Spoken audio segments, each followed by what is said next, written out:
ารพต่อพระรัตนตรัยเจ้าแก้วทั้งสามประการเป็นอย่างยิ่งขอ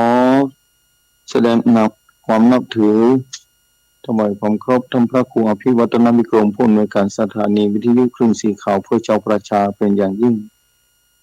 ถวายความเคารพพระมหาเถรเจ้าครูบาอาจารย์เจ้าพระภิกษุสงฆ์องค์เน้นกุศลกุองค์ที่ฟังในการอยู่อย่างวัดวาอารามต่างๆเจริญพรปีใหม่กับญาติโยมศรัทธาสาธุชนท่านผู้ฟังคลื่นสีขาวเพื่อเจ้าประชาทุกๆคนทุกท่านที่รับฟังธรรมะยามเจ้าวันนี้ชีวิตเป็นของน้อยถูกชราและความตายลุกลานอยู่เงียบๆวันนี้เข้ากับผมอาตมาภาพพระวรรณชัยชยานันโทวัดพุทธศิคิรีตำบลบ้านแป้งอำเภอจำตองจังหวัดเชียงใหม่ได้มาพบปะกับญาติโยมศรัทธาสาธุชนเป็นกรณีพิเศษแล้ววันนี้เป็นวันแรกของสัปดาห์วันแรกของเดือนวันแรกของปีพุทธศักราชใหม่2566สาธุชนท่านผู้ฟังที่ติดตามรายการผู้ที่มีบุญวาสนามีโชคดีอย่างยิ่งมาต้อนรับปีใหม่การเจ้าวันนี้ขอเจริญพรผู้ที่โชคดีทุกคนที่ยังมีวิถีชีวิตมีโชคมหาศาลได้มาพบปะกับปีใหม่พุทธศักราชใหม่2566ศรัทธาสาธุชนท่านผู้ฟังติดตามฟังรายการมาโดยตลอดหลายปีที่ผ่านมาและปีที่ผ่านไปบางกี่ชั่วโมงผ่านไปแล้วนั้นเป็นปี2565คงบ่พลิกมาแถมแล้วปี2565ผ่านไปแล้วก็ผ่านไปเลยศรัทธาสาธุชนท่านผู้ฟังวันนี้ศรัทธาสาธุชนท่านผู้ฟังโชคดีมหาศาลได้พบปะกับปีใหม่แถมแล้วเป็นผู้ที่มีวาสนาเป็นผู้ที่มีโชคดีอย่างยิ่งได้มารับตอนปีใหม่ที่เข้ามาถึงตัวของมูลศรัทธาทุกคนทุกท่านวันนี้เป็นเจ้าแรกเป็นวันแรกของปีพุทธศักราชใหม่นี้ศรัทธาสาธุชนท่านผู้ฟังต่างหลายพร้อมกับอากาศที่เยือกเย็นปกคลุมไปทั่วบนเขาบนดอยแห่งนี้ณวัดพุทธศิคิรีอากาศเยือกเย็นเป็นอย่างยิ่งฉะนั้นแล้วศรัทธาสาธุชนปีใหม่นี้ศรัทธาสาธุชนทุกท่านขอให้ศรัทธาโชคดีตลอดไปพบปะกับสิ่งที่ดีมีคุณค่าต่อชีวิตมีความสุขมีความสวัสดีเกิดขึ้นอยู่ตลอดกาลสวัสดีปีใหม่กับศรัทธาสาธุชนคู่คนศรัทธาสาธุชนท่านผู้ฟังต่างหลายศรัทธาสาธุชนนึกแล้วปรารถนาไว้แล้วก็สมหวังดังตั้งใจหลายคนที่ปรารถนาไว้ว่าต้องการมาพบปะปี2566และวางแผนไว้เป็นอย่างดีในที่สุดก็มาพบปะปี2566จนได้โดยบุญบารมีของศรัทธาสาธุชนท่านผู้ฟังต่างหลายที่สั่งสมมายาวนานได้ดำเนินชีวิตต่อไปแถมต่างหน้าอย่าโมโหเลยว่าปี2566นี้ประมาณปี2566นี้จะเป็นจะได้พ่องแต่ทุกชีวิตตั้งความหวังไว้เพื่อจะดำเนินต่อไปทางหน้าศรัทธาสาธุชนตอนแรกเลยนี้ขออวยพรคือศรัทธาสาธุชนท่านผู้ฟังที่ติดตามฟังรายการธรรมะคลื่นสีขาวเพื่อชาวประชานี้เพื่อมีความสมหวังมีความเจริญรุ่งเรืองในชีวิตมีความสุขเกิดขึ้นอย่างยิ่งมีความสุขเกิดขึ้นอย่างยิ่งในชีวิตปรารถนาสิ่งใดในปีนี้ก็ขอให้สมหวังจงทุกประการที่ถูกต้องตามศีลธรรมศรัทธาสาธุชนท่านผู้ฟัง ที่ดำเนินวิถีชีวิตมานี้คลื่นสีขาวเพื่อชองประชาดำเนินมาตลอดระยะเวลา10 กว่าปีเกือบ20 ปีแล้วศรัทธาบางคนก็อยู่กับคลื่นสีขาวมาโดยตลอดโดยบ่พลาดไปไหนเพราะแรงบุญแรงวาสนาที่เคยสั่งสมมาด้านนี้ด้านการฟังธรรมะในด้านการที่จะประพฤติปฏิบัติในแนวทางที่ถูกต้องและดีงามของชีวิตเบื่อเหือดหายจากพระรัตนตรัยไปที่ไหนสาธุชนท่านผู้ฟังทั้งหลายที่ติดตามฟังมาโดยตลอดนี้ก็นับว่าศรัทธาสาธุชนนั้นมีบุญอย่างยิ่งมีบุญมหาศาลแล้วหลายคนที่จากไปหลายคนที่บ่มีวาสนาที่ผ่านมานี้ใกล้จะถึงปีแล้ว2-3 วันก่อนก็มีคนโทรมาบอกเป็นที่น่าเสียดายเพราะฉะนั้นสำหรับผู้มีบุญทุกคนในเจ้าวันนี้ที่ติดตามฟังรายการมาโดย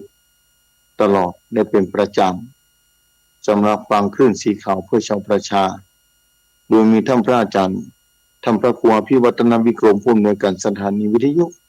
มีความขยันขันแข็งมีความมานะอดทนนะมีความเข้มแข็งในการจะเผยแพร่พระพุทธศาสนา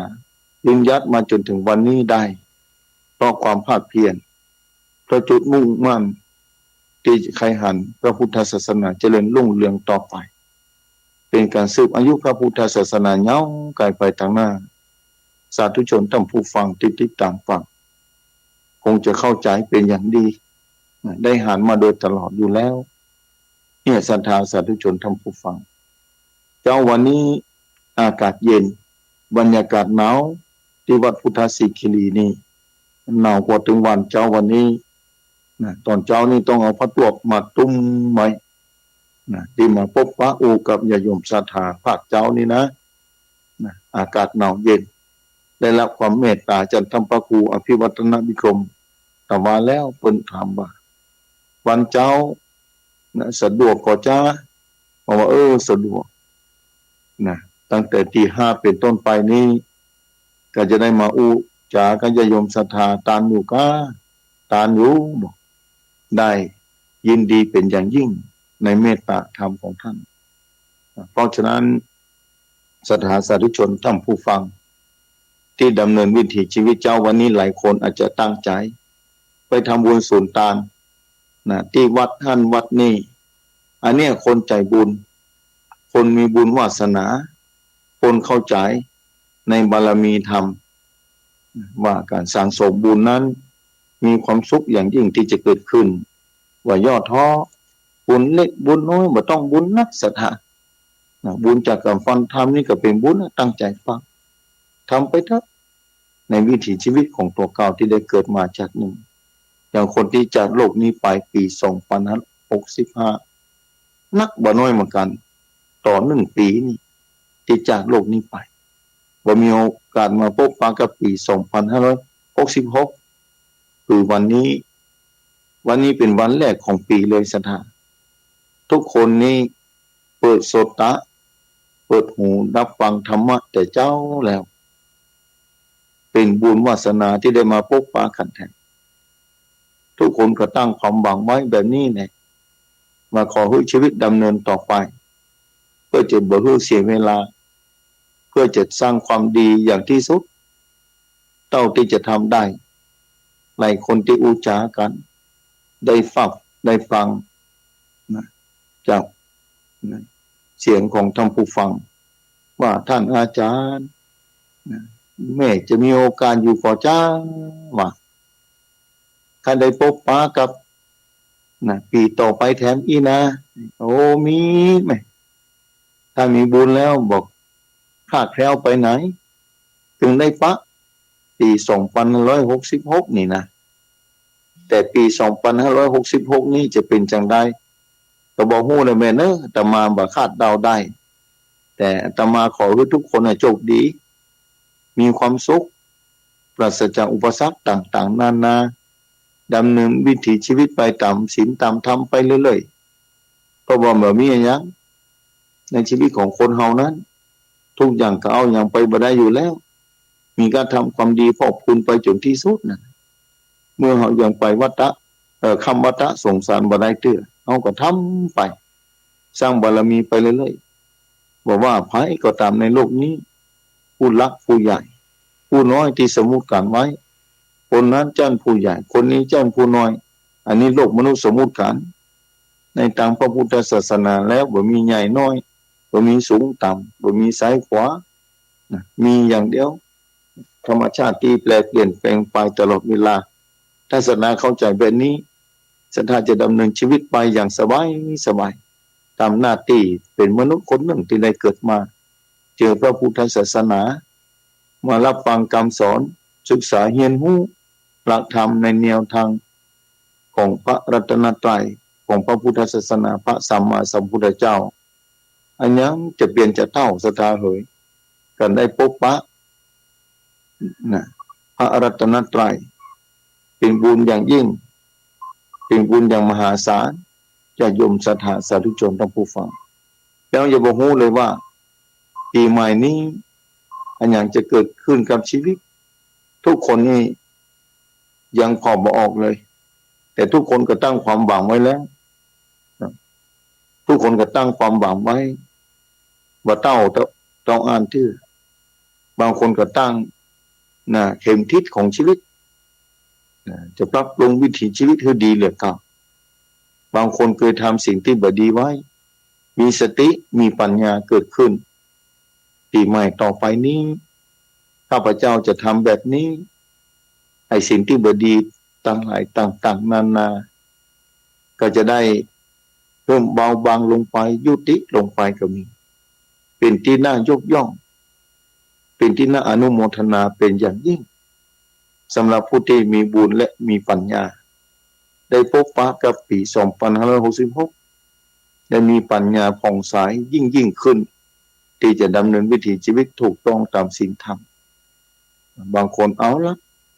เมื่อมาพบปะกับปี2566จนได้โดยปณิธานแต่เก่าก่อนตั้งไว้ว่าจะเลิกในสิ่งที่บดีบดักต่างๆเมื่อตั้งใจไว้แล้วก็ขอให้ดำเนินไปท่ามกลางเวลาที่หมดไปที่จริงศรัทธาสาธุชนท่านผู้ฟังทั้งหลายตะวันก็ขึ้นอย่างเก่านั่นแหละ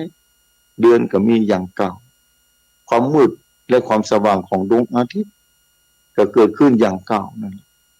แต่ถ้าโลกมนุษย์บ่สมมุติไว้แบบนี้เราก็บ่มีสติบ่มีระลึกได้บ่ฮู้ว่าการเวลามันผ่านไปกี่เดือนกี่ปีแล้วถ้าบ่มนุษย์เฮาบ่กำหนดกฎเกณฑ์ไว้ว่าเวลาเต้าอันเต้าอีว่าวันที่เต้าอันเต้าอีนี่เราก็จะบ่ฮู้เลยอยู่กับการเวลาผ่านไปอย่างนั้นแล้วแต่บุญบุญกรรมตกแต่งเฮาอยู่ตลอดเวลาบุญปามาก็มีบางคนก็บอกแบบนั้นบุญของคนเฮาตกแต่งมาไว้ว่าคือมาเป็นมนุษย์แบบนี้หลายคนที่จากโลกนี้ไปแล้วตั้งปณิธานไว้ใครมาเกิดเป็นมนุษย์แถมท่านอาจารย์มีคนถามมาถ้าแม่นี่ตายจากโลกนี้ไปแล้วแม่จะมีโอกาสได้มาเกิดเป็นคนอยู่ก่อจ้าท่านอาจารย์จะฮู้ได้ก่อนเป็นเสียงที่ได้ฟังแล้วโอ้ทั้งดีใจและประทับใจทั้งที่ด้วยความเป็นห่วงอย่างยิ่งว่าจุดหมายปลายทางของคนนั้นมีความปรารถนาที่ต่างกันไปบางคนปรารถนาอยากจะมาเกิดเป็นมนุษย์แทนเป็นที่น่าอนุโมทนาถามว่าโยมแม่ต้องการมาเป็นมนุษย์นะโยมแม่ต้องการอะไรยังมีจุดประสงค์อันใดว่าโยมจะต้องการมาเป็นมนุษย์แทนโอ้ท่านอาจารย์ถ้ามาเป็นมนุษย์แทนนี่กาแม่ก็จะมาไหว้พระสวดมนต์จะเจริญสมาธิภาวนาจะทำบุญสูงตามนิกายในพระพุทธศาสนานี้จะได้ทำเพื่อยิ่งเดือเก้า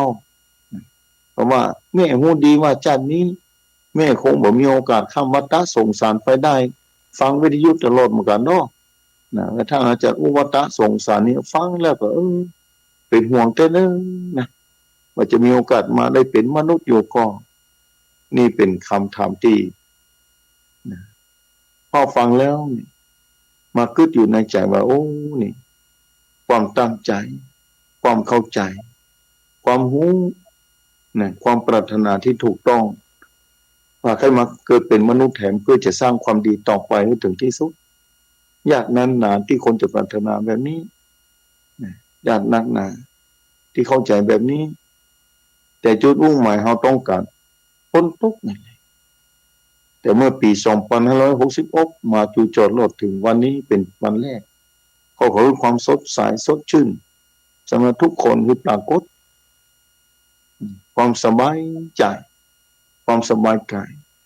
ความมีสุขภาพพลานามัยแข็งแรงจงปรากฏคือได้ปรากฏคือญาติโยมศรัทธาสาธุชนตลอดไปตอนในโลกนี้ที่มนุษย์เกิดมาแม้กระทั่งมนุษย์แต่ละคนเองอาจจะบอกว่าสิ่งที่มีค่าที่สุดสำหรับการดำเนินชีวิตนั้นคือสุขภาพร่างกายอัตภาพที่ได้มา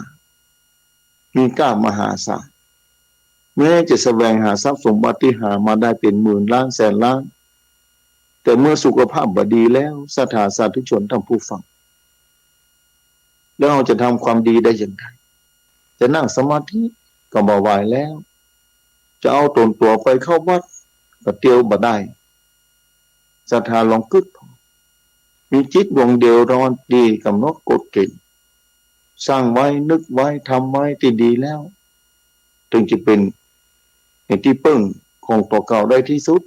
จนวาระสุดท้ายเพราะฉะนั้นวันนี้ญาติโยมศรัทธาผู้ที่โชคดีทุกคนผู้มีบุญมหาศาลทุกคน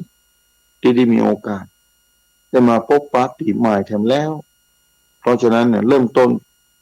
นะกับสิ่งที่ดีๆทำสิ่งที่ดีๆทำสิ่งที่ใหม่ๆที่เราบอกเคยทำเพื่อในทางที่ดีที่ถูกต้องและดีงามสิ่งใหม่ๆที่ดีมียังมีอยู่นะสำหรับชีวิตศรัทธาบางคนอาจจะบอกเคยปฏิบัติธรรมก็จะเริ่มปีนี้ปีเก่าผ่านไปแล้วจำมันเถอะมันห้องปิกขึ้นมาบ่ได้แบบนี้บางคนจะขึ้นแบบนี้มาพอปีใหม่เข้ามานี้ข้าพเจ้าก็จะเข้าวัดไปว่าจะไปฟังธรรมะฟังเทศน์ทำบุญใส่บาตรเข้าตอกดอกไม้ใส่ขันแก้วตังสามสร้างบารมีไปแบบนี้ก็มีพอมีโยมวันหนึ่งวันนั้นเพิ่นโทรถามเข้ามาเนาะแล้วก็ปรากฏว่าเพิ่นยังอ่อนต่อกันเข้าใกล้พระรัตนตรัยเพิ่นบอกว่าเพิ่นรับสารภาพมาจริงๆแต่เมื่อเพิ่นประสบปัญหาชีวิตอย่างกระทันหันที่เกิดขึ้นเพิ่นก็จะพยายามนะปีใหม่นี้แหละถ้าผมมีชีวิตอยู่ผมจะเป็นคนแรกที่นะคือคนได้หารต่อหน้าพระประธานในวิหารเวลาเพิ่นไปทำบุญสุนทานถือเขาได้หันผมทุกวันพระโอ้ฟังแล้วขนลุกสนะเป็นที่น่าดีใจนะเป็นที่น่าดีใจว่าตั้งปณิธานไว้ดีแท้ถูกต้องดีงามแท้เนี่ยอายุตอนนี้ประมาณกลางคนแบบนี้เขาคงจะมีเป็นผู้ที่โชคดีเนาะคือมีอายุยืนยาวไปไกลๆต่างหน้าก็ทุกคนจะได้หารบุคคลคนนี้อยู่ในวัดทุกวันพระได้หารต่อหน้าพระประธานบริเวณนั้นในวิหารนั้นนะมีศรัทธาสาธุชนทั้งผู้ฟังเมื่อใดมีคนแบบนี้อยากคือมีคนแบบนี้เกิดขึ้นนั้นนะเกิดขึ้นหลายๆมาต้อนรับปีใหม่กันด้วยกันสร้างบารมีนะต้อนรับปีใหม่ด้วยกันคือการรักษาศีลภาวนาศรัทธาสาธุชนทั้งผู้ฟังอย่างที่บอกไปเนี่ยมาปีใหม่มาถึงอากาศเจ้านะตอนเจ้าเย็นในพื้นที่อากาศเย็นหนาวแต่เฮาก็ยังบ่ฮู้ว่ามันจะเป็นจะได้จังมันเถอะโลกมันจะเป็นจะได้ปีใหม่นี้มันจะเป็นจะได้มันจะเก่ามันจะใหม่แต่ทุกคนมีสติมีปัญญานะนำสุขภาพร่างกายอัตภาพที่ได้มานี้ ดำเนินไปท่ามกลางเวลาที่หมดไปนะดำเนินไปเรื่อยๆศรัทธาท่ามกลางเวลาที่หมดไปถ้าเราดำเนินไปถูกนี่มันก็มาทุกคนนี่กักเก็บน้ำไว้อย่างดีมันก็ทุกคนนี่กำลังแปลนเหือของตัวเก่านะแปลงเหือนั่นจดเลยกลนะเล่มเดียวก็ยังดีนะต่อวันหนึ่งเพื่อจะจดเหือลำนี้จะแปลงเหือลำนี้คือคำทะเลอันยาวขายนี่ไปตลอดรอดฟังการอยู่ในกลางทะเลสถาชีวิตของคนเฮานี่เหมือนที่ขี่เรืออยู่กลางทะเลสถาคลื่นมันจะซัดเข้ามาเป็นครั้งคราคลื่นจะซัดเข้ามาเป็นครั้งคราบางครั้งเรือนี่เกือบจะอับปังเหมือนกับเรือหลวงสุโขทัยที่อับปังอยู่กลางทะเลทหารทั้งนั้นที่อยู่บนเรือแต่อันนี้จะน่าสงสารหลายชีวิตต้องหายจมไปกับน้ำหลายชีวิตที่รอดมาก็เพราะมีบุญมีวาสนาบุญตัวรักษาบุญรักษาเน้อกำปั่มปอนของหลายคนหลายท่านขอให้บุญรักษาเน้อแบบนี้แหละบุญรักษาแต่หลายชีวิตบุญอาจจะบัดตัวรักษาเพราะกรรมเก่ามากรรมที่บดีได้มาถูกต้องมาพลาดชีวิตไปด้วยวัยอันควรก็มีแบบนั้นจะทำเพราะฉะนั้นเวลาที่มีอยู่ร่างกายที่สุขภาพยังแข็งแรงอยู่ก็ขอรักษาไว้รักษาจนสุดชีวิตหนึ่งสถานเนาะรักษาไว้ดีๆสถานเลยครับปีใหม่ที่มาถึงนี้บางคนจะมีหลายคนอาจจะบอกฮ้อนบ่หนาวกับปีใหม่ที่มาถึงแต่บางคนก็ตื่นเต้นตั้งแต่ตะวาแล้วมีการจะร้องกันการจะลองนี่จะลองกันหลายอย่างนะการจะลองตะวาที่ผ่านมานี่ก็ปีเก่าที่ผ่านไปแล้วนี่จะลองกันหลายอย่างบางคนจะลองกันนะด้วยความมึนเมาด้วยการขาดสตินะด้วยการที่ควบคุมร่างกายวัดเวียงปอบัดแน่ข่าวคราวออกมานี่ว่าสิ้นปีก็มาต้อนรับปีใหม่นี้ผู้คนนี่จะได้จากโลกไปนักน้อยเท่าใดแต่ละปีในบางครั้งเกิดเสียชีวิตลงนักจากการต้อนรับปีใหม่บ่ถูกต้องดีงามขาดสติขาดปัญญาแต่ผู้ที่มีปัญญามีความรู้มีความเข้าใจตื่นเต้นเหมือนกัน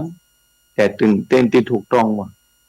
จะขอให้ไปพบปะกับปีใหม่นั่นคือปี2566ปีนี้วันนี้แหละสถานวันนี้เดือนนี้ปีนี้เป็นวันแรกของปีนะด้วยกันไปไหว้พระสวดมนต์ภาวนาบางคนอาจจะไม่ได้ไปที่วัดอยู่ไกลก็ดีร่างกายบ่อำนวยแต่นั่งไหว้พระอยู่บนบ้านหน้าหิ้งพ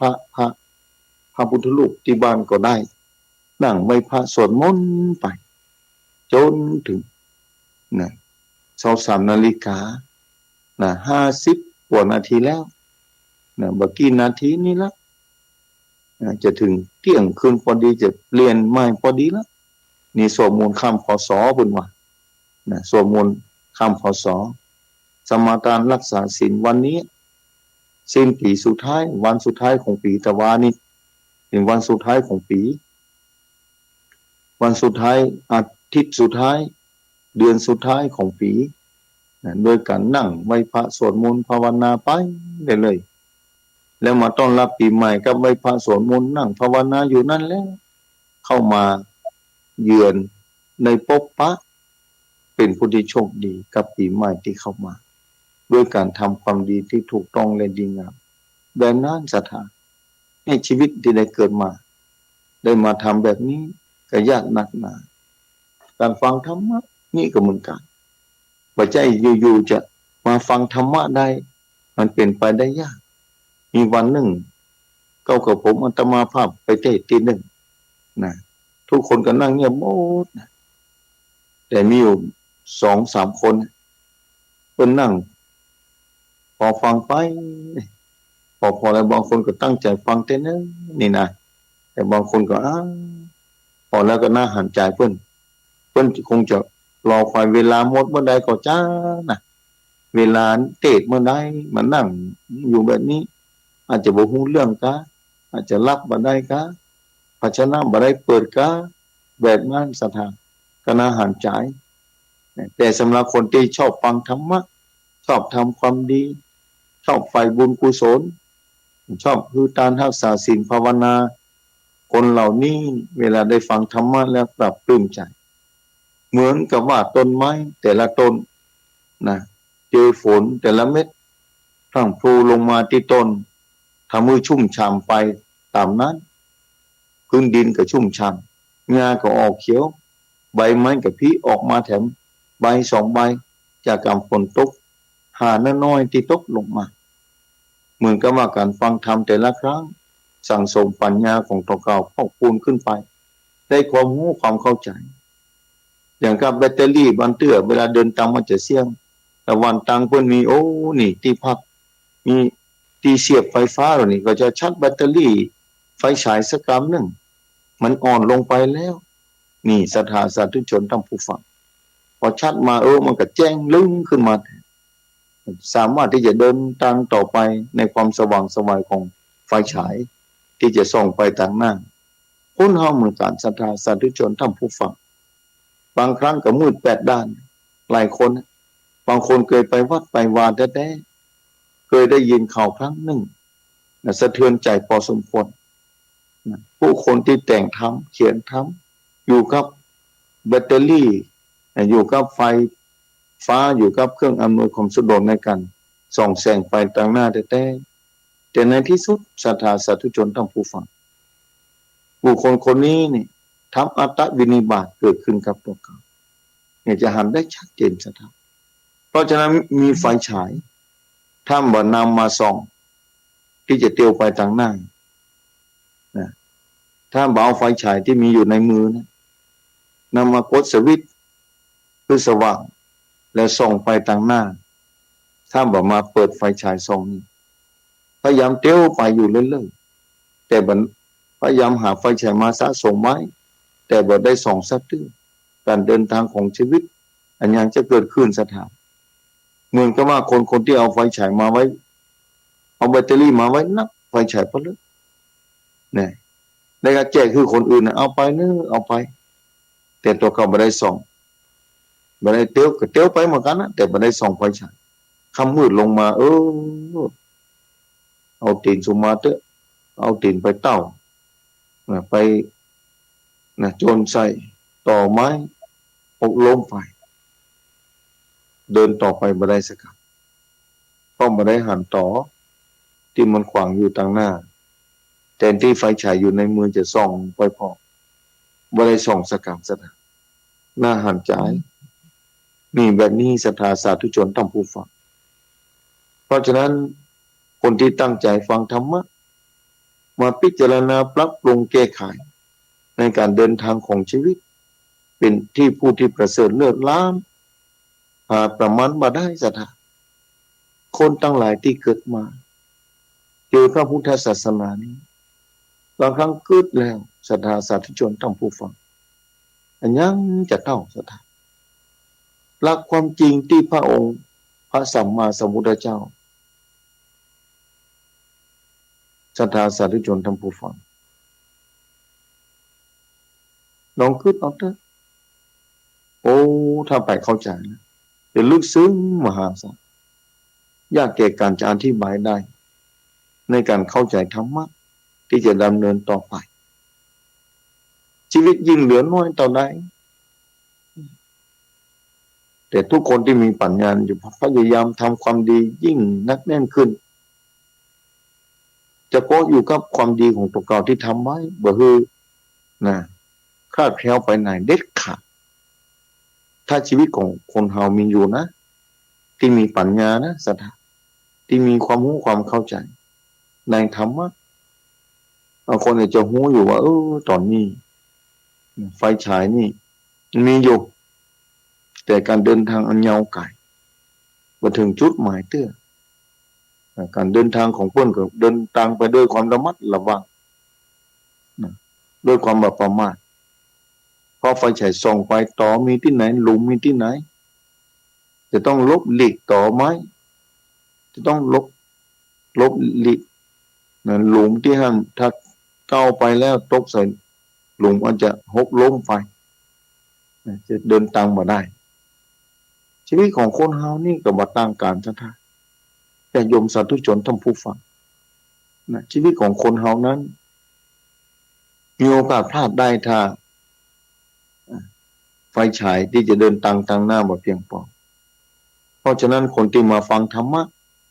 ศึกษาความรู้ในพระพุทธศาสนาแล้วนำมาใช้อันนั้นแหละจะปลอดภัยที่สุดหลายๆประการศรัทธาญาติโยมสาธุชนท่านผู้ฟังที่ฟังธรรมะมาโดยตลอดศรัทธาสาธุชนทุกคนที่ดำเนินไปนี้ก็เป็นปกติธรรมดาบางคนโทรถามมาว่าวันเทื่อก็พลาดพลั้งไปควบคุมอารมณ์บ่ทันควบคุมอารมณ์บ่อยู่ท่านอาจารย์อย่างปีที่ผ่านมาเป็นต้นบอกว่าบ่เป็นหยังโยมเอ๋ยทำไปเถอะเริ่มต้นใหม่เริ่มต้นแถมใหม่เมื่อเราล้มไปแล้วเรามีพละกำลังสามารถยืนลุกขึ้นมายืนยัดได้ก้าวขาไปทางหน้าได้ก้าวต่อไปแถมอันนั้นพี่เ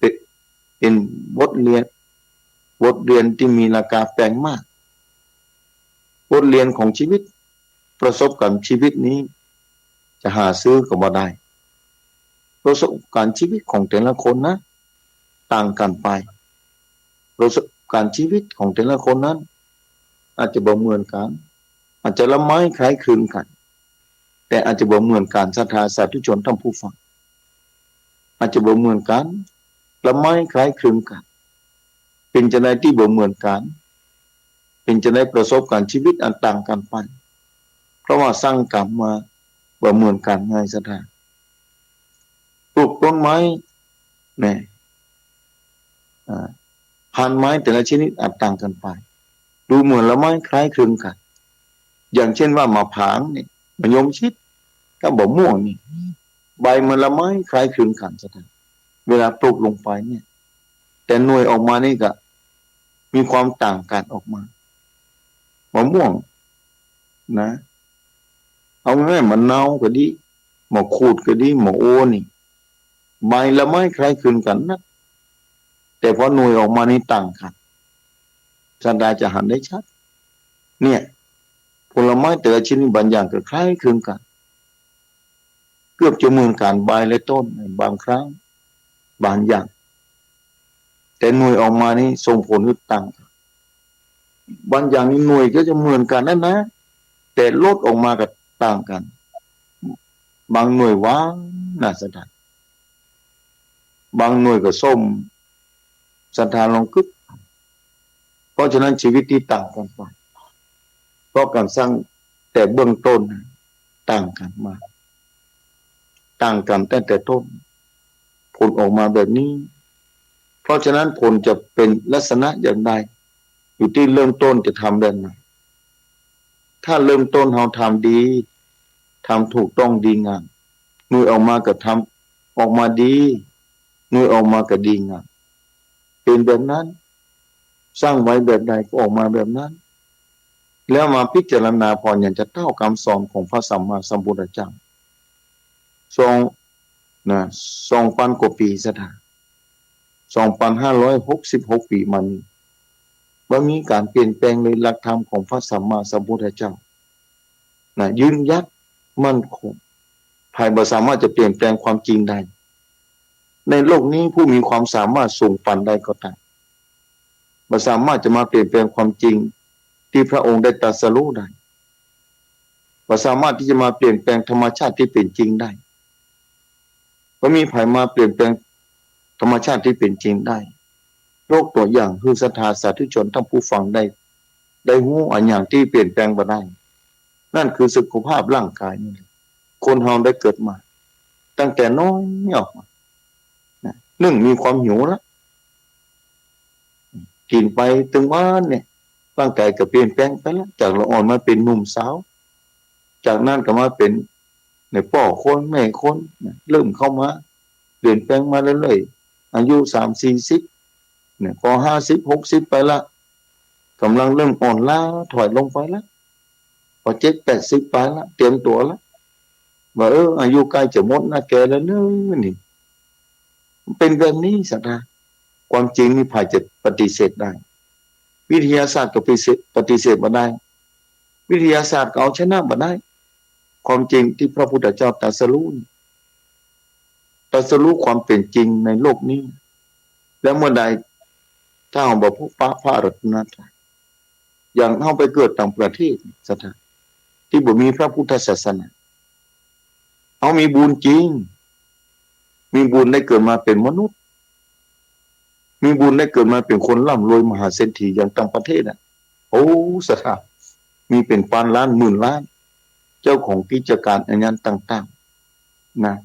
ก็พยายามค้นคว้าหาเอาทรัพย์สมบัติเพิ่งก็ได้ติ๊กๆนะสถานพอสร้างเหตุปัจจัยมาแบบนั้นนะได้ติ๊กนะเพิ่นรวยติ๊กแต่เพิ่นก็เท่าไปติ๊กเหมือนกันเพิ่นกับร่างกายเพิ่นก็แก่ไปติ๊กเหมือนกันแล้วก็บ่สามารถที่จะเอาชนะนะความเป็นจริงได้ว่าจะบ่ฮื้อแก่ฮื้อเจ็บบ่ฮื้อตายแม้จะมีเงินนักขึ้นเท่าใดก็ตามมีต่างประเทศเพิ่นประเทศไทยก็มีเหมือนอย่างเดียวกันนะมีอย่างเดียวกันสถานนักบอลทุกชีวิตที่ร่ำรวยปานใดก็ตามนะจะสมหวังปานใดก็ตามนับถอยหลังกันทุกคนแล้วพอเกิดมาปุ๊บต้องนับถอยหลังนะว่าจะอยู่ในโลกนี้ได้กี่ปีแล้วแต่บุญวาสนาของแต่ละคนแล้วกำนั้นอย่างศรัทธาวันนี้เป็นต้นปีใหม่มาถึงแล้วศรัทธาโชคดีอย่างยิ่งความปรารถนาศรัทธาสมหวังแล้วที่ว่าจะมาพบปะปี2566แต่หลายคนที่ความหวังพังทลายลงไปความหวังพังทลายลงไปอย่างสิ้นเชิงนั่นคือลมหายใจหมดไปอย่างกระทันหันก็มีแต่วันที่ผ่านมานี่วันสุดท้ายของอาทิตย์ของสัปดาห์วันสุดท้ายของเดือนวันสุดท้ายของปีที่ผ่านไปยกนี่วันนี้เป็นวันแรกแถมนะวันแรกของปี2566วันแรกของอาทิตย์วันแรกของเดือนศรัทธาสาธุชนท่านผู้ฟังลองกึศพอบางคนก็บ่มีโอกาสได้ปะอย่างที่อู้ไปเพราะฉะนั้นศรัทธาสาธุชนปีใหม่นี้ตั้งเข็มทิศของชีวิตหมายเลยว่าปีใหม่นี้ตั้งแต่ปีนี้เป็นต้นไปอันยังจะเกิดขึ้นจะได้ก็ตามแต่จะมุ่งมั่นนะสร้างปัญญาของตัวเก่าที่เกิดขึ้นคือความรู้ความเข้าใจในชีวิตที่ถูกต้องเลยดีนะ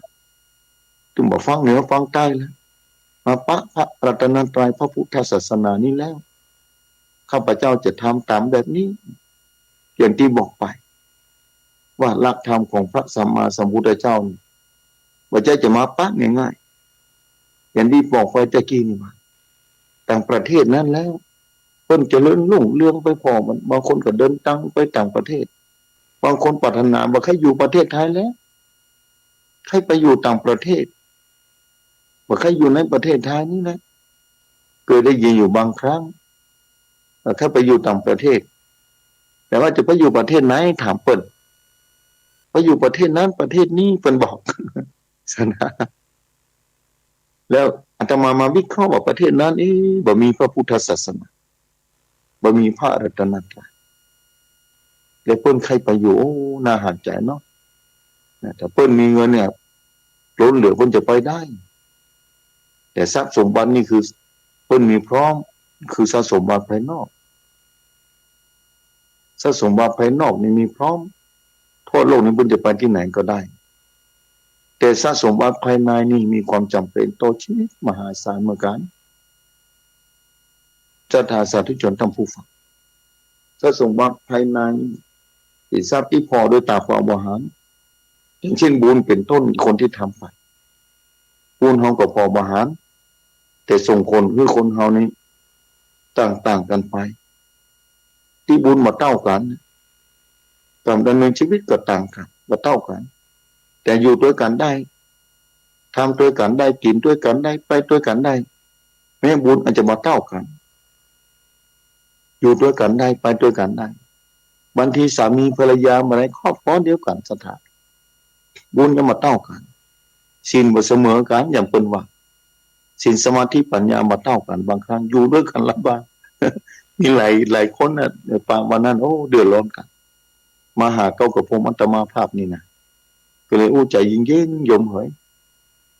เมื่อไฟฟ้ามาเท่ากันแสงสว่างมาเท่ากันนี่ความสงสัยก็มาเท่ากันคนหนึ่งไฟมันแจ้งนักกว่าสามารถพออย่างหันกว้างกว่าก็โอ้ความสงสัยก็ทำไปตามนั้นคนหนึ่งไฟมันน้อยแสงสว่างบ่พอนี่คนหนึ่งจุดเดียวคนหนึ่งเปิดสปอตไลท์มันคนละเรื่องกันเลยสักคนหนึ่งจุดเตียนเนี่ยเวลาเตียวไปส่องไปหันเฉพาะแสงของเตียนไปตึกไหนก็หันตึกอัน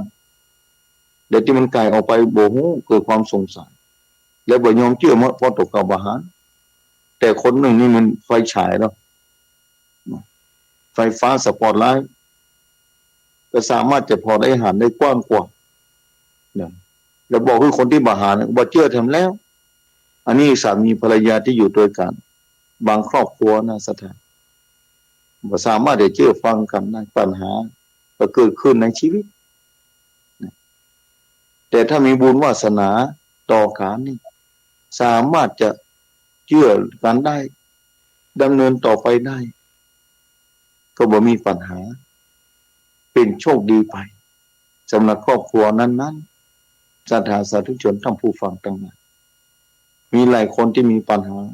ที่โทรมาปรึกษาเลยบอกว่านี่อธิษฐานเอานะไว้พระสวดมนต์ไปเถอะแล้วบางทีเราก็ต้องทำใจว่าไฟฟ้าเพิ่นบ่แจ้งพอไฟฟ้าหรือดีถ่านไฟฉายเพิ่นบ่เพียงพอแบตเตอรี่เพิ่นอ่อนหรือแบตเตอรี่ที่กักเก็บเพิ่นมีน้อยเกินไปเราก็ต้องหันใจเพิ่นคอยชัดให้เพิ่นถ้าเพิ่นบ่ยอมชัด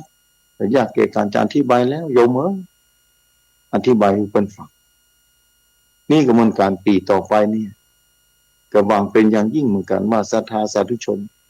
ทุกคนที่โชคดีได้มาปะปี2566นี่ก็จะดำเนินชีวิตวิถีชีวิตไปอย่างถูกต้องเลยดีงามไปสร้างบารมีไปเรื่อยๆอย่างเช่นวันนี้นี่บางคนเตรียมตัวแล้วนะเตรียมตัวจะไปสร้างบารมีเนี่ยไปทำบุญสูงตานบางคนแต่คืนอาจจะอิดอ่อนวันนี้เปิดวิทยุฟังก็มีเนอะพออิดอ่อนเมื่อละตามกระแสของเจ้าโลกตามกระแสไฟโลกมันจะไปอย่างได้แต่คนที่มีปัญญาบางครั้งทวนกระแสบางครั้งทวนกระแสเป็นบางครั้งเพราะว่า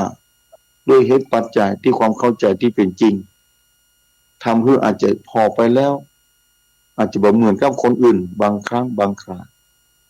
เพราะฉะนั้นศรัทธาสาธุชนต้องผู้ฟังผู้เปิ้นที่ฟังอยู่ตอนนี้เจ้าวันนี้เริ่มขึ้นโดยวันใหม่เริ่มขึ้นโดยกายที่ดีกำอูที่ถูกต้องจิตใจที่ผ่องใสดำเนินไปเถอะในโลกนี้กว้างใหญ่ไพศาลโลกนี้จะรอเราอยู่ตลอดเวลาเพื่อเราจะเดินตามโลกนี้แต่เมื่อเราอยู่ในโลกนี้เราก็ต้องอยู่กับธรรมชาติในโลกนี้ที่เป็นจริงมีบ่น้อยเหมือนกันเพราะยังศึกษาความเป็นจริงของโลกนี้ญาติโยมศรัทธาสาธุชนท่านผู้ฟังโลกนี้นี่ที่ได้เกิดมานี่เป็นบุญมหาศาลได้เกิดมาแต่ภาพเป็นมนุษย์อย่างบอกไปแต่ที่แต่ภายเล่าที่เกิดมาแล้วจะได้มาพบปะพระพุทธศาสนาคำถามอาจจะแย้งขึ้นมาว่าพบปะนี่ยังพระพุทธศาสนามีทั่วไปแล้ววัดนี้กับนี้พระสงฆ์เจ้าหันนุ่งผ้าเหลืองก็เตี้ยวไปเตี้ยวมาเปลึกปะเต๋อกหารอยู่นี่ก็พบปะอยู่คำถามแบบนี้อาจจะตัวมาเหมือนกันตัวมาแน่นอนว่าหันเป็นอย่างน้องนี่ศรัทธาลองพึกคนที่มีปัญญาจะวิเคราะห์แล้วศรัทธาสาธุชนทั้งผู้ฟัง ว่าเมื่อปาแล้วปาเต้าอันนะคะพุทธศาสนาได้หารนะได้หารศรัทธาอยู่ศรัทธาได้หารแต่ไม่ได้ปฏิบัติตามแนวตามพระรัตนตรัยเกิดมาเพียงแต่ได้หารเท่านั้นเพราะแล้วคนต่างประเทศมาในประเทศไทยเดี๋ยวว่าในต่างประเทศก็มีเหมือนกันหารแล้วก็แบบนั้นธรรมดาหารแล้วก็เฉยๆอันนี้นี่เป็นคนมีบุญเหมือนกันแต่บุญได้เกิดมาเป็นมนุษย์ได้อัตภาพร่างกายสังขารธาตุทั้งสี่ดินน้ำลมไฟในเรือนร่างของตัวเก่ามีเหมือนเดียวกันแต่คนที่บ่เหมือนคือคนที่พบปะพระพุทธศาสนามีความคิดอาจจะบ่เหมือนคนอื่นเพิ่มความคิดหูกระทั่งว่าร่างกายนี้บ่เที่ยงนะนี่ที่ได้มานี่เป็นบุญแล้วแต่วันหนึ่งต่างหน้านี้จะต้องเสื่อมโทรมไปจะต้องหมดไปกับการเวลานี่ถึงวันแล้วนี่สถาบางคนคิดแบบนี้ถ้าคนไหนปะพระพุทธศาสนาแล้วคิดแบบนี้ได้คนนั้นจะบ่ประมาทในชีวิตเมื่อเราอยู่มาถึง100 ปีนี่อย่างใดดีความทุกข์ก็มีอยู่จะแก้ไขอย่างไรดีฮะอาจจะมีคำถามแบบนี้อาจจะมีความคิดแบบนี้แต่พยายามค้นหาคำตอบของความคิดที่เกิดขึ้นเนี่ยอย่างไรดีกับชีวิตนี้แบบนี้เป็นต้นคนที่มีปัญญามีบุญสั่งสมมาดีแล้วโอ้มาได้นะได้ตัวเลขของปีเพิ่มขึ้นเห็นเลข1แล้วที่ผ่านมานี่เป็นเลข5ปีนี้เพิ่มมาเป็นเลข6ทำแล้วบางคนแอบดีใจว่าโอ้นี่ได้ปีใหม่มาแล้วพบปะกับปีใหม่แล้วดีใจนะดีใจจะลองการวุ่นวายไปหมดก็มีนะบางคนดีใจแต่บางคนบ่อยากอ่านมาพิจารณาโอ้ได้เลขมาเห็นตัวนึงแล้วก็เลขเพิ่มขึ้นเห็นตัวนึงแต่ชีวิตของพวกเรานี่มันลดน้อยลงไปแล้วนะลดไปแห่งปีนึงแล้วจ่ายไปหมดไปปีนึงนั่นน่ะนี่ชีวิตที่ได้มาจะได้กี่ปีบ่ฮู้เฮาก็กำหนดกฎเกณฑ์บ่ได้ว่าอายุขัยเฮาจะกี่ปีแต่ฮู้แน่ๆว่าบัดเดี๋ยวนี้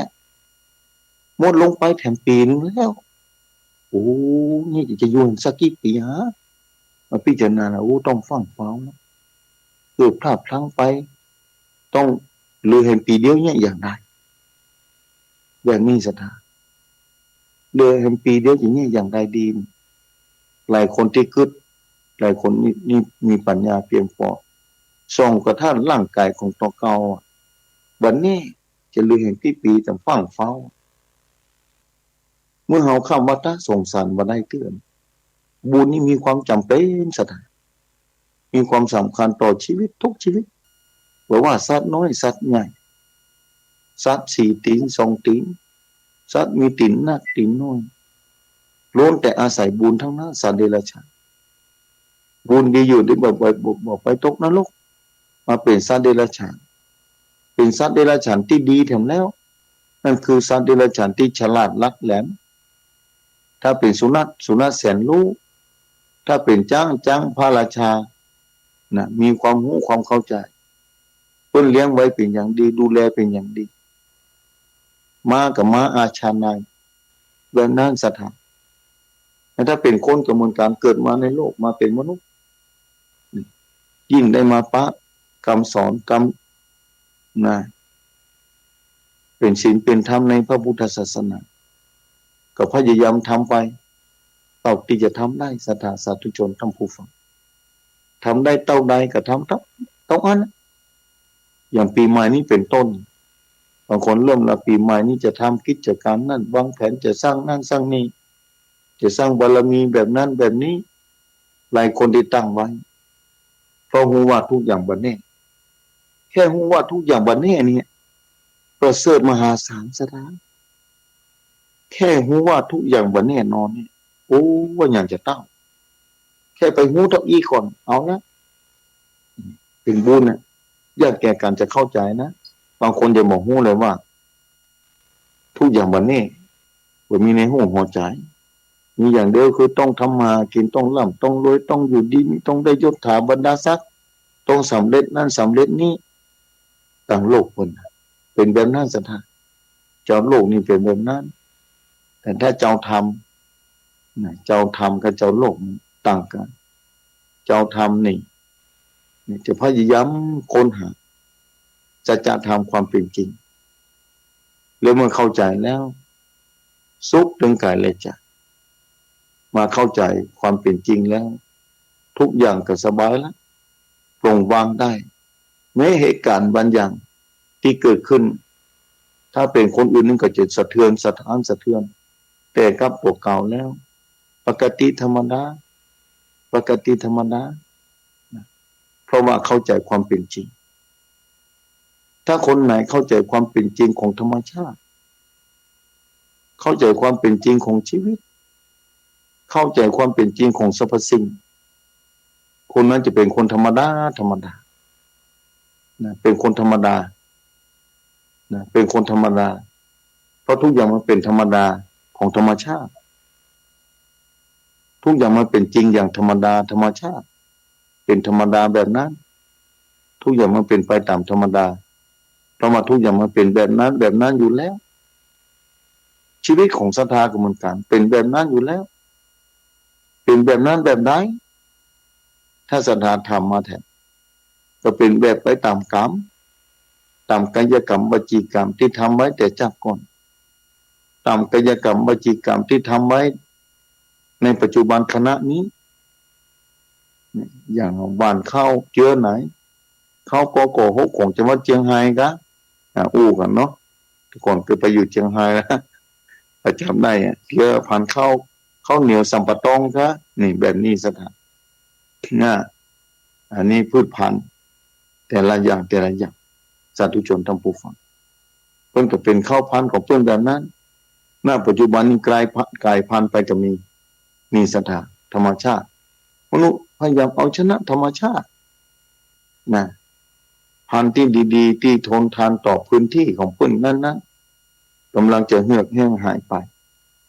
ต้องเอาพันธุ์แบบนี้แล้วมาปลูกต่อมาได้แต่พันธุ์เก่านี้สามารถปลูกต่อได้ศรัทธาสาธุชนทั้งผู้ฟังเพราะฉะนั้นญาติโยมศรัทธาสาธุชนทั้งหลายวันนี้เป็นวันที่ดีมหาศาลเพราะเป็นวันแรกของปีวันนี้เป็นวันที่สำคัญอย่างยิ่งเพราะเป็นวันแรกของปีและชีวิตได้มาพบปะกับวันแรกของปี365 วันจากนี้ไป365 วันศรัทธาสาธุชนทั้งผู้ฟังผู้ใจบุญจะวางแผนไว้อย่างไรก็เดินตามนั้นถ้าวางแผนไว้ถูกต้องและดีงามก็โชคดีไปถ้าวางแผนไว้บ่ถูกผิดพลาดไปอาจจะได้ใจ365 วันบ่ถึงสักครั้งอาจจะได้ไปใจ100 วัน200 วันเป็นต้นเรือแหม100 กว่าวันบ่มีโอกาสสักครั้งแบบนั้นก็มีแต่ละวันข่าวต่างๆที่เกิดขึ้นยิ่งปัจจุบันนี้ต่างประเทศสถานพูดเอาแต่ละประเทศสิ่งที่เกิดก็เกิดโดยเฉพาะภัยธรรมชาติโอ้ต่างประเทศสถานหิมะพายุฝนกับว่าใจพายุหิมะลดถึงการมืดหายไปขาวโพลนหายไปหมดในความสีขาวของหิมะบางคนก็ตายไปเพราะความเย็นบางใจตายไปเพราะแดดร้อนเพราะอากาศแห้งแล้งอันนี้ตายไปเพราะอากาศมันเย็นบางคนตายไปเพราะความร้อนอากาศร้อนลำไปอบอ้าวเกินไปอันนี้อากาศเย็นเกินไปถึงแล้วเพราะฉะนั้นความเย็นกับความร้อนมีค่าเท่ากันถ้าเย็นเกินก็บ่ดีต่างประเทศสหรัฐอเมริกาตอนนี้หลายรัฐอุณหภูมิติดลบ40 สถานธัมโมสังโฆเตจะอยู่ได้อย่างไร อุณหภูมิ-40 องศาสาธุชนท่านผู้ฟังอย่าจะไปให้เกิดกับภาคเหนือของเฮาเนอะเจ้านี่อากาศพุทธสีคินีเย็นป่านนี้แหละนั่งโอ้โดยสถานีต้องตุ้มผ้า2 คืนก่อนนะอากาศเย็นเนาะแล้วมันมาขึ้นต่างประเทศเพิ่นเนาะหิมะตกขนาดนั้นต้องอยู่ในบ้านอย่างเดียวออกนอกบ่ได้แล้วลองขึ้นนี่ต่างประเทศเพิ่นว่าศาสนาของแต่ละประเทศอาจจะบ่เหมือนกันนะบางคนไข้หันหิมะโอ้จะไปไข้หันสถานแล้วมาลงอันว่าไข้เอาแต่เนอะสถานเอาอยู่แบบนี้แหละนี่เนี่ยความเย็นมีคุณค่าเท่ากับความร้อนถ้าร้อนแก่เกินไปพื้นแผ่นดินก็แห้งแล้งต้นไม้ก็เหี่ยวเฉาน้ำก็เหือดแห้งลงไปถ้าเย็นแก่เกินไปถึงแล้วน้ำมาแข็งกระด้างเป็นก้อนกินก็บ่ได้ศรัทธาแบบนั้นเพราะฉะนั้นญาติโยมศรัทธาสาธุชนขึ้นพระพุทธองค์นี่ตรัสรู้ของพิเศษค้นพบสิ่งพิเศษโดยบ่มีไผค้นพบในโลกนี้มีพระพุทธเจ้าเท่านั้นค้นพบสิ่งพิเศษนั่นคือสิ่งที่เป็นกลางๆสัตว์มัชฌิมปฏิปทานะเส้นต่างสายกลางๆสัตว์บ่ซ้ายเกินไปบ่ขวาเกินไปไว้กลางๆนี่แหละปลอดภัยที่สุดอย่างรถเหมือนกันนะถ้าตั้งหน้าบ่มีสวนมานี่ไปเส้นเหลืองกลางๆนั่นแหละบ่ติดทางขวาไปซ้ายเกินไปไปเรื่อยๆก็ปลอดภัยแม่น้ำเหมือนกันถ้าเรืออยู่กลางแม่น้ำใหญ่แม่น้ำแยงซีเกียงของประเทศจีนแม่น้ำหัวโหประเทศไทยแม่น้ำเจ้าพระยาที่ใหญ่นะถ้าแม่น้ำนานาชาติก็แม่น้ำโขงแม่น้ำสารวินนี่แม่น้ำโขงนี่แม่น้ำนานาชาติหลายประเทศมีประเทศจีนพ่องพม่าลาวไทยกัมพูชาเวียดนามนี่เป็นต้นบนของแม่น้ำนานาชาติแม่น้ำใหญ่ถ้าเรืออยู่กลางแม่น้ำเนี่ยล่องลงไปพยายามประคับประคองเรือให้อยู่กลางแม่น้ำเพื่อให้ติดดังซ้ายเกินไปขวาเกินไปล่องลงไปตามแม่น้ำโขงผ่านมาตังนี่เจียงของนี่มาเจียงแสนนี่เจียงแสนเจียงของลงไปเข้าสู่ประเทศลาวทั้งนั้นแต่บ่แวะทางซ้ายทางขวาออกไปเวียงจันทน์ปุ่นน่ะนะลงไปนะทางหนองคายปุ่นแต่ก่อนไปพอนะพญานาคพ่นไฟเราพุ่นว่าเครื่องสีขาวไปกันจัดรายการแต่มากับไปกับเปิ้นเนอะนะไปพอนี่ฝั่งแม่น้ำโขงเนี่ยนี่แม่น้ำโขงมันกว้างนะที่บ้านน้ำเปพุ่นอำเภอรัตนบาปีตอนนี้กลายเป็นจังหวัดใหม่แล้วจังหวัดบึงกาฬไปแล้วนะนี่ถ้าเรือลำนั้นลงกลางแม่น้ำล่องลงไปเรื่อยๆล่องลงไปเรื่อยๆพดแถวสกลนครปุ่นนะนครพนมลงไปนะมุกดาหารอุบลราชธานีลงไปเลาะลงไปเข้าเขมรถึงแล้วนี่นานาชาติออกไปเวียดนามนะตอนใต้ของเวียดนามโฮจิมินห์พุ่นลงออกทะเลพอดีไม่ออกทะเลพอดีเพราะบ่แวะทางซ้ายทางขวาบ่แวะประเทศไหนขออยู่กลางแม่น้ำก็พอแล้วอันนี้สามารถออกไปสู่ทะเลได้สามารถออกไปสู่ทะเลได้เรือลำนั้นชีวิตมนุษย์คนเฮาเหมือนกันถ้าใจชีวิตอย่างถูกต้องดีงามบางกลางนะพุทธองค์นี่ตรัสรู้เส้นทางนี่นะเส้นทางมัชฌิมปฏิปทานี่บางกลางนี่นะศรัทธามรรคมีองค์แปดเอามรรคเดียวนั้นนะมันแรกนี่แหละนั่นคือสัมมาทิฏฐิศรัทธาแค่ทำความคิดให้ถูกต้องตามอันยังจะเปลี่ยนจะเท่าศรัทธาทำความคิดหารให้ถูกต้องโอ้ศรัทธาสุดยอดแค่ทำความคิดอ่านให้ถูกต้องเท่านั้นศรัทธาเอ๋ย อันยังจะเท่าอย่างที่เคยอู้ทางสถานีวิทยุที่ครูบาอาจารย์แต่ละตนอู้ที่สถาเคยได้ฟังว่ากระดุมเม็ดมาตอมเนี่ยเม็ดแรกทำถูกแล้วเม็ดต่อไปถ้าติดเนี่ยมันก็ถูกไปกูเม็ดถ้าทำความคิดความอ่านบ่ถูกแต่ต้นไปทางชีวิตอันอย่างจะเกิดขึ้นลองขึ้นชีวิตของคนก็เหมือนกันอันนี้พระพุทธเจ้าตรัสรู้สิ่งที่ดีแล้วสถาบันโชคดีกะถ้าถามสถาว่ามาปาเส้นต่างนี้แล้วสถาบันโชคดีเลยกะบางคนอาจจะว่าเฮ้ยเนี่ยตุ้มยากลำบากบ่รวยกับเปิ้นสะเทือเพิ่นบอกก็ถึงบอกว่าความรวยนั้นต่างประเทศเพิ่นรวยอยู่แล้วเพิ่นยังบอกปาเส้นต่างมัชฌิมปฏิปทานี้ที่พระพุทธเจ้าได้ตรัสรู้อริยสัจสี่ความจริงสี่อย่างเส้นต่างมรรคมีองค์แปดถึงหนึ่งอย่างแล้วตรัสรู้เรื่องความทุกข์ก็หนึ่งอย่างแล้วสาเหตุของความทุกข์ก็หนึ่งอย่างแล้วพอเตียวไปตามมรรคพอเตียวไปเรื่อยๆจนถึงที่สุดก็พบปะกับความดั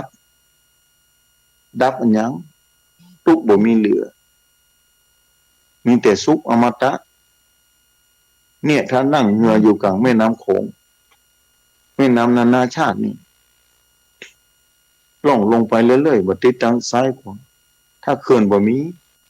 พ้นออกทะเลพ้นชีวิตของเราถึงวันนี้เหมือนกันนะพระพุทธศาสนาเพื่อต้องการพ้นทุกข์นี่ถ้าเอาไปทำความหันให้ถูกต้องอย่างที่บอกแน่นอนศรัทธาสาธุชนทั้งผู้ฟัง